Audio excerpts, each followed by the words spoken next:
President-elect Donald Trump winning the most popular vote by a Republican candidate ever, and Bernie Sanders says Democrats have nobody to blame but themselves. The working class of this country is angry, and they have a reason to be angry. We are living in an economy today, Donna, where the people on top are doing phenomenally well, while 60% of our people are living paycheck to paycheck. And what Donald Trump did is provided an explanation. He went around, he said, I know you're angry. People were angry. Meanwhile, after raising $50 million for Democrats, our next guest stepped away from the Democratic Party after she says it turned its back on her and her family. And Evan Barker joins us right now from San Francisco. Evan, good morning to you. Hi, how are you? I'm doing okay. What a story. You're a lifelong Democrat. Everybody in your family, Democrats. You raised $50 million for Democrat candidates, and yet you voted for Donald Trump. You're in San Francisco. What's the reaction from your friends? Hey, we thought we knew her. She voted for Trump. I think I need to go into hiding.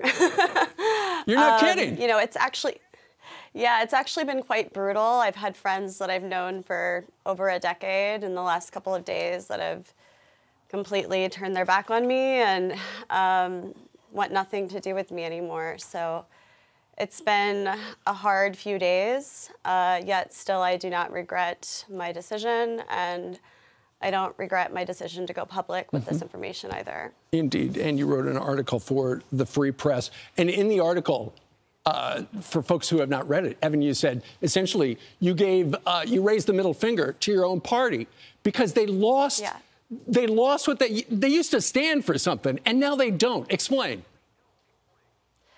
Yeah, absolutely. So I originally come from the Kansas City, Missouri area, just like you, as we just discussed. And many people in my family are union members who used to vote Democrat and in the last 8 or so years have slowly gone redder and redder. And at first I didn't understand why, but especially now after working in Democratic politics as a fundraiser, living out here, I've noticed that there is a cultural attitude and cultural resentment that many people on the left have towards people in the middle of the country, towards Trump supporters in general.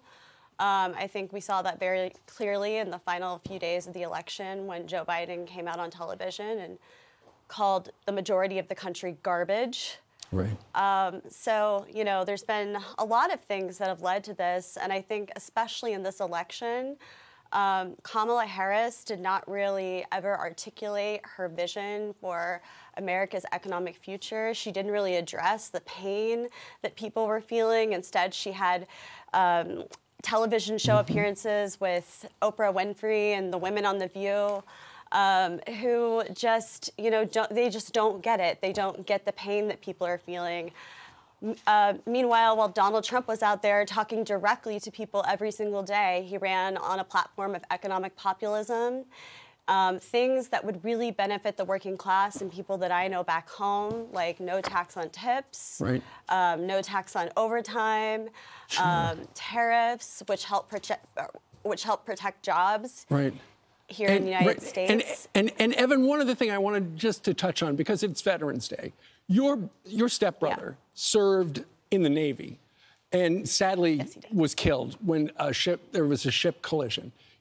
You did not hear from the Democrat president of the United States. You didn't hear from your family didn't hear from any Democrats. Your family heard from Pat Roberts, the Republican senator from the great state of Kansas. He's the one who sat with your family and talked about your stepbrother for an hour about his life. And John McCain called your family. You didn't hear anything from the Democrats. No, and we were also invited to the White House Christmas party when Donald Trump was in office. Or sorry, not Christmas party, the White House Halloween party when Donald Trump was in office in 2017.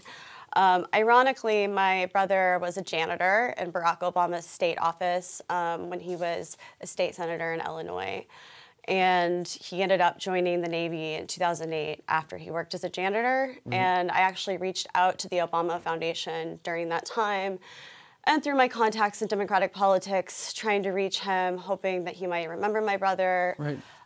Perhaps he could send a letter to his 2 children.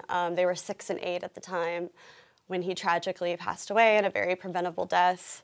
And I never heard anything from them. And I think that, you know, I know he's a busy guy and everything, but just in general during that time, I felt like I had a lot more empathy from people on the right than I did from people on the left. And that was a very confusing thing for me as a lifelong Democrat.